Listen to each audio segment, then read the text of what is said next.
Welcome back to the CSP Elite Baseball Development Podcast. I'm your host, Eric Cressey, and this is our 34th installment of Pinch Hit Friday. Today, Austin Henrich, who's a pitching coach and director of baseball operations at Cressey Sports Performance, Florida, is going to fill in. We had a great conversation the other day about one of our athletes and some of the throwing programs that he was working through, and it made me think that he would be a perfect person to deliver this message that we have today. Austin was an athlete at both CSP Florida and CSP Massachusetts throughout his college pitching career at the University of Charleston. He's the school's all-time pitching leader in wins, strikeouts, and innings pitched. After graduating with a bachelor's in business administration, Austin went on to play 3 seasons of independent professional baseball while serving as a private pitching coach and strength and conditioning coach at a facility in West Virginia.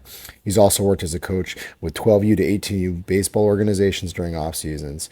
He's been a huge resource for us with our pro guys, our college guys, and a big hit with all of our CSP athletes and staff. So I'm really excited for this talk today where he's going to deliver some really helpful information for anybody who's trying to design or execute on a good throwing program.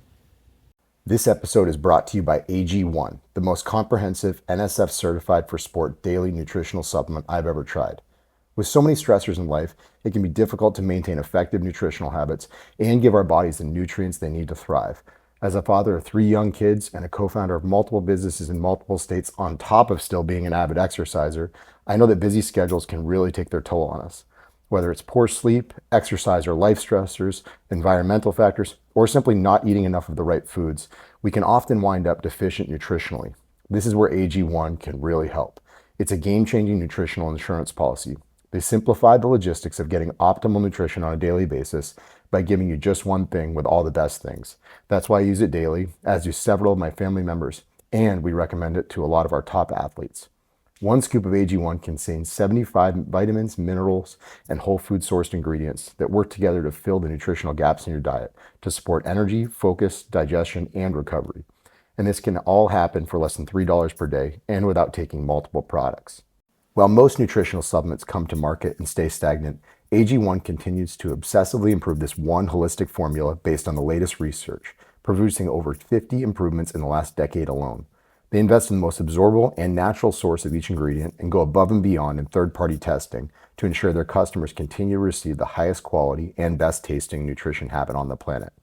Whether you're keto, paleo, vegan, dairy-free, or gluten-free, it'll work for you, and it contains less than 1 gram of sugar per serving.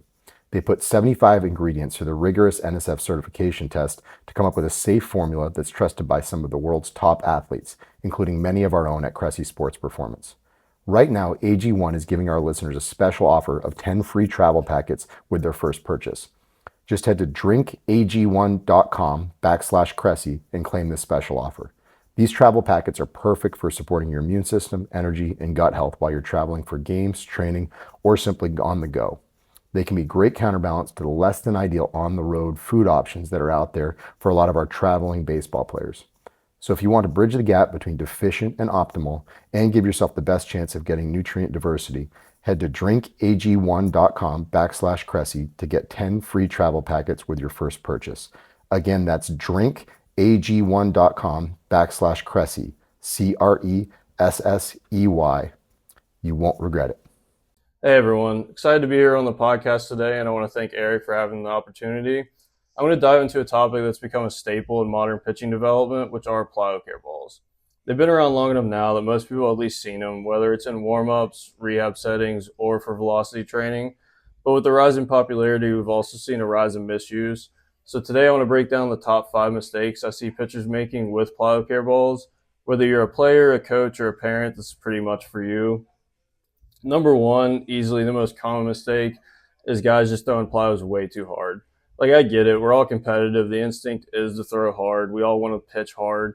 But the reality is we believe plyo balls should be primarily used as a warm-up and a patterning tool. That means the throws should be crisp. They're not max effort. We're looking for fluidity, tempo, and feel.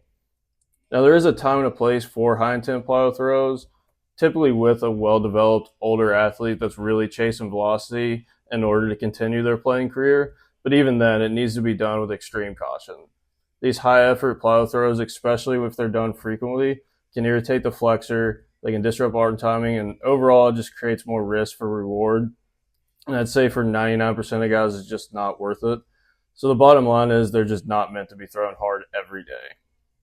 The second thing I see, big issue, is when guys grip the plyo like it owes them money. I mean, they're over squeezing or cutting across the ball, creates tension, not just in the hand, but up the entire chain. The body locks up, the arm loses freedom. Now you're reinforcing the exact kind of stiffness that we're really trying to eliminate with a plyo throw. This is often a symptom of the first mistake I talked about, where guys just throw it too hard, they get tense, and they muscle up everything. Over time, this can really lead to some irritated flexors. You can get some really poor mechanical habits, kind of like cutting the ball, yanking offline, or really losing layback because they just get pushy. Now, there's a difference between like a natural supinator that cuts the ball and a guy compensating to cut a plyo off. That distinction is very big. There's a big difference there. So the cue I use is the goal should be to hold it like an egg. It's a loose, relaxed hand, enough grip to control it, but you're not trying to strangle it. The goal should be the target, about roughly head high and arm side. That way you're making a throw, the wall is just kind of there to stop it. Third thing I see, it's a sneaky one, but it shows up a lot. It's guys standing way too close to the wall. I see this especially when guys care too much about catching the ball off the wall than they do with the actual throw. And I see it mainly with a lot of young athletes. When their athletes like way too close to the wall, they start cutting the ball to get it there faster. They'll lose extension and feel finishing the actual throw, and they can start patterning short, choppy movements that really don't translate to the mound. Giving the athlete a few extra feet makes a huge difference. For me, I usually tell guys to be like 10 to 15 feet from the wall, especially for any drill that involves like any forward movement, like we're trying to get them forward. This encourages a smoother decel path and a more natural arm action. If you're unsure about how far to stand, think about the full range of the throw, right? We want to be able to have room to where we can finish the throw and we don't have to worry about the ball bouncing off and hitting us to where we end up reacting to catch it. That way the focus can be on the quality of the throw itself and not anything else. The fourth mistake I see is just using the wrong plyo weight. And that's an easy one, but not all plyos are created equal and not every athlete should be using the same ones. So let's talk about first about a plyo that's too heavy. When the ball outweighs the athlete's current strength or movement capacity, the body starts to run away from the arm, and you'll see some pushy, tense throws. You'll see altered mechanics and overall just a lot of compensation just to get the ball forward. When that happens, the cuff can't stabilize, and now the whole movement pretty much breaks down. Now, with that said, there is a time and a place for some heavier plyo balls, but that's sometimes when we want to force the body to self-organize around a weighted implement, and that's mainly only with a more developed athlete, and anytime that happens, it needs to be closely monitored and coached. On the other hand, going way too light, especially with youth athletes, brings its own risks with it as well. The lighter balls can actually increase stress on the arm due to the faster speeds they create, and they require a higher level of motor control than a lot of the young athletes have. So at the end of the day, you just need to match the ball to the athlete and the outcome you're trying to achieve, taking into account their age, strength, experience, and whether adaptation you're targeting. The fifth thing and final big issue I see is thinking that a single plyo drill will fix all your problems.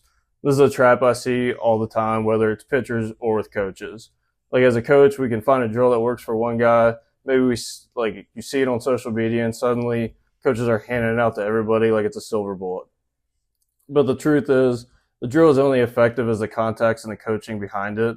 Now, don't get me wrong. There's definitely drills that I favor and I use frequently with a lot of guys. But I'll change the cues depending on the athlete, and I'll never force a guy into a drill that doesn't feel right for them. Like what I always like to tell my older college guys and pro guys is you're not going to hurt my feelings if you don't like something I give you. Like I've pretty much heard it all. There's almost always another drill or a cue that can achieve the same goal and feel better for that individual. And when that happens, it just increases their trust with you. Now, I could give the same drill to 10 different athletes, get 10 completely different outcomes based on the cues I give. And some athletes might groove a better pattern. Others might find a new way to compensate.